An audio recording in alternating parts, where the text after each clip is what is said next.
Hi, I'm Dave Szymanski, one of the principal investigators on the Basics project.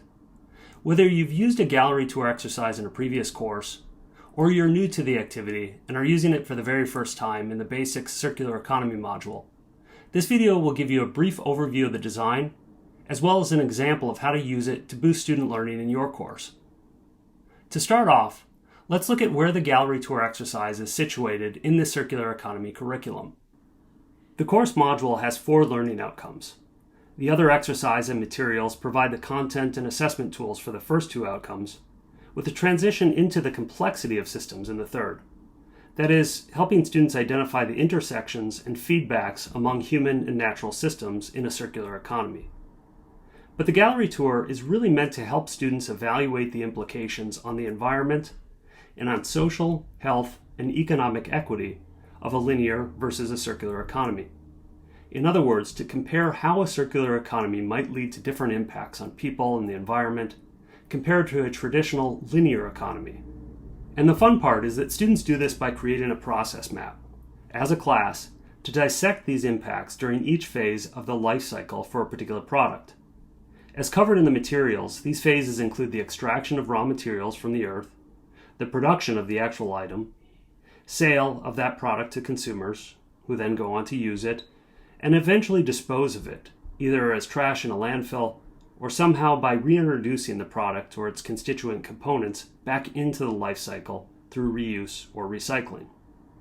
The specific product is somewhat arbitrary, but it helps students, especially as non-experts, to have resources available to explore the impacts of each stage. We've provided resources for a few products to make this easier for instructors, including a cotton t-shirt, chocolate, and the item that I used in the course that I'm going to show you, a smartphone.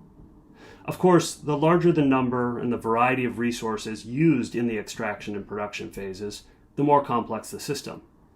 But smartphones are also challenging for sustainability because of their ubiquity and the replacement rate they have in modern society. But even for quote-unquote simple products like a cotton t-shirt or a staple food or a luxury item like chocolate, their broad use and rate of consumption create complexity in itself. At its core, a gallery tour exercise is an active learning technique that allows students to engage in discussion as they move about a classroom, most often face-to-face, but it can also be done virtually, and we've provided some guidelines on how to do that in various platforms. The power of the tool is its flexibility in terms of time, format, and class size.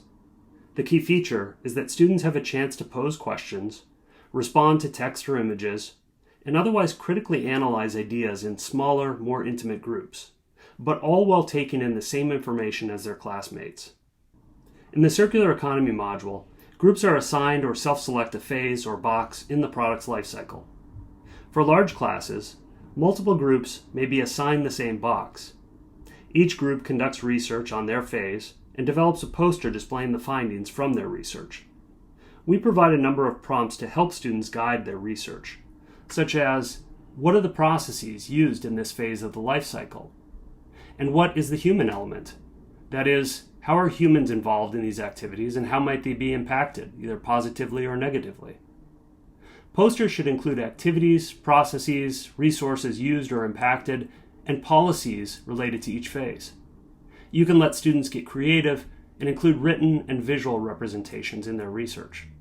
On the day of the actual gallery tour, posters are arranged around the room in order of the phases in the life cycle of the product. If multiple groups were assigned the same box, these posters should be displayed together. Instructors can give each group 2 to 3 minutes to summarize their findings, beginning with the extraction and proceeding through the remaining phases of the life cycle. The questions that the groups will address apply to each phase, but an individual group will focus on one phase per question, then walk through the remaining phases to view the comments of other groups before moving on to the next question. For the Circular Economy module, these are the questions. Comments or questions can be posted by groups using Post-its or written on easel pads posted at each phase. In this case, I've given students different colored Post-it notes, which correspond to each of the questions. For example, one group will focus on the first question of the consumption phase. After 2 to 3 minutes, this group will move on and examine the comments of other groups as they make their way through the process map, eventually ending at the retail phase. Each group will then focus on a second question using a different colored post-it note, again making the rounds. And once again, the rounds can be completed in any number of ways based on the time and the structure desired by the instructor. The key is that students have a chance to discuss and respond in small groups, which provides them with a new perspective on the overall life cycle given their investment in their particular stage.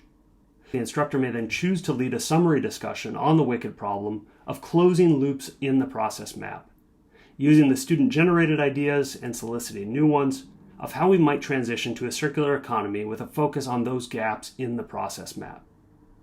Students are then assigned a final analysis and reflection, which includes 2 central questions that capture multiple aspects of a linear versus a circular economy. Depending on class level and instructor preference, a chart may be included to help students organize their thoughts and guide the comparison for question number 1. An assessment rubric is provided for the class discussion and the final analysis responses, so instructors can provide feedback to students on their progress toward learning outcomes 2, 3, and 4. Instructors may wish to insert the rubric into the student exercise materials if they want it to be available to them prior to completion of the assignment, again, depending on the course level and other factors. For now, I hope this brief introduction to the basic circular economy gallery tour exercise has been helpful. We want to thank the National Science Foundation for supporting our collaboration among so many STEM and business faculty members at our institutions, and for making this work possible in the first place. Please feel free to reach out to me or any of the Basics team with questions. And thanks for helping change the world.